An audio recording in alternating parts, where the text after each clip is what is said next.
Bonjour et bienvenue dans 6 minutes chrono, l'émission de Lyon Capital. Nous recevons aujourd'hui François Bordry, ex-président de la Biennale de Lyon. Bonjour François Bordry.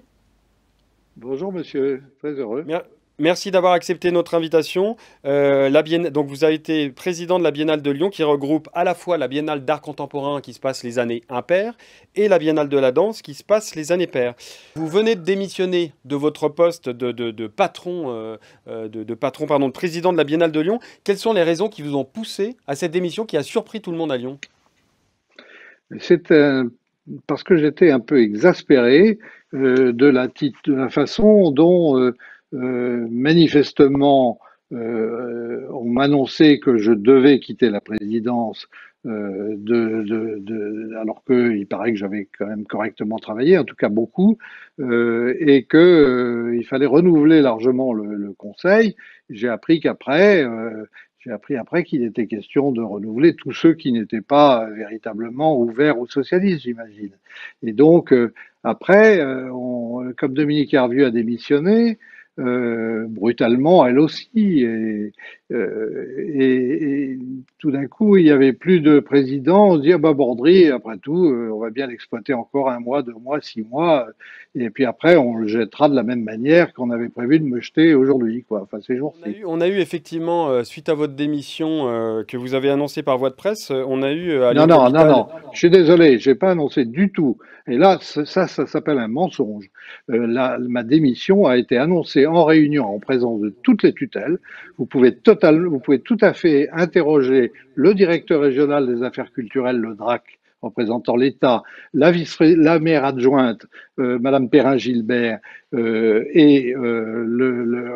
représentante de la région, qui était une fonctionnaire, qui vous diront que je l'ai annoncé au cours de la réunion qui d'abord C'est vrai que s'était nous, occupé du c'est plus vrai que nous, la important presse, qui était de on l'a reporter. appris par un communiqué. Mais en tout Oui, cas, bien sûr, c'est en tout normal, cas, vous vous, c'est déplorez. normal, mais Stephen Dahl a été prévenu en réunion en présence de toutes les autres tutelles, qui n'aillent Alors, pas raconter le contraire.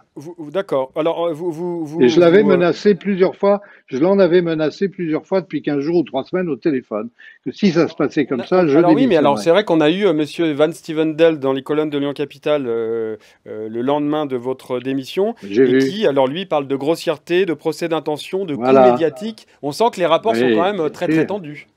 Ah ben, il n'était pas content parce qu'effectivement, j'ai présidé la Biennale et c'est un total bénévolat.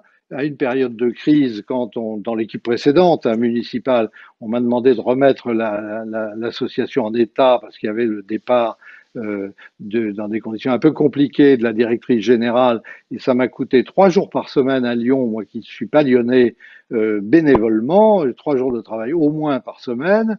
Et tout d'un coup, après, on me dit, bah, vous partez, vous devez partir, vous devez rester, vous partez, bah, un mois de plus, 2 mois de plus, mais de toute façon, vous partez. Et évidemment, je suis le seul à partir, ou presque, quoi, pour des raisons manifestement politiques.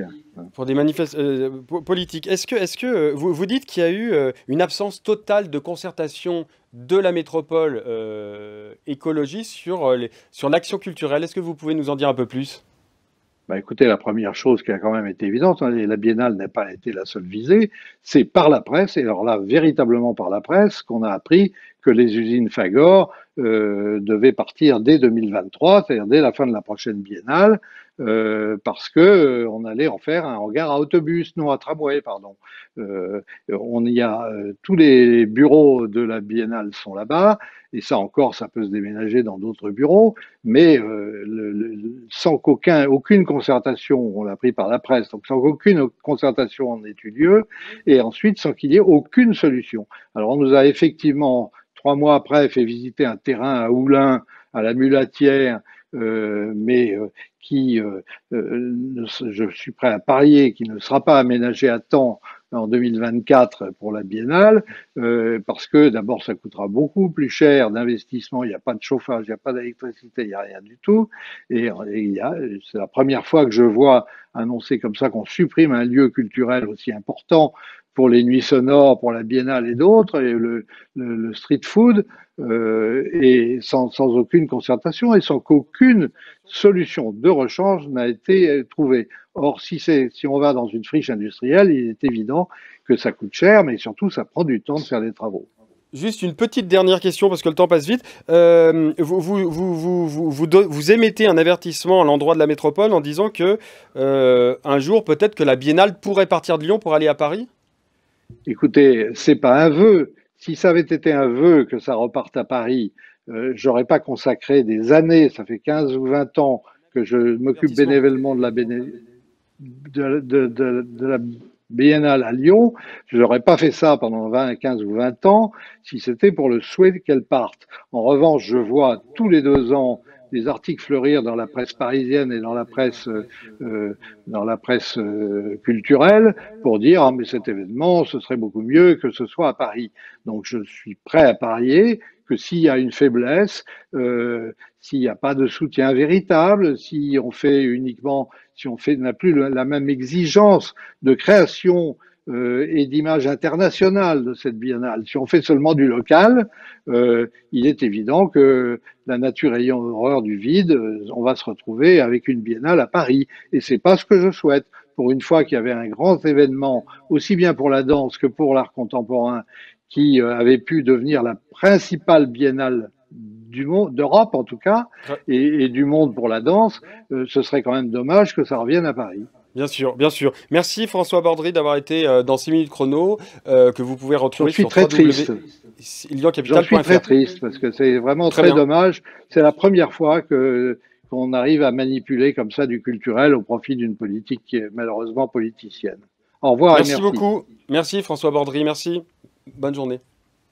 Merci.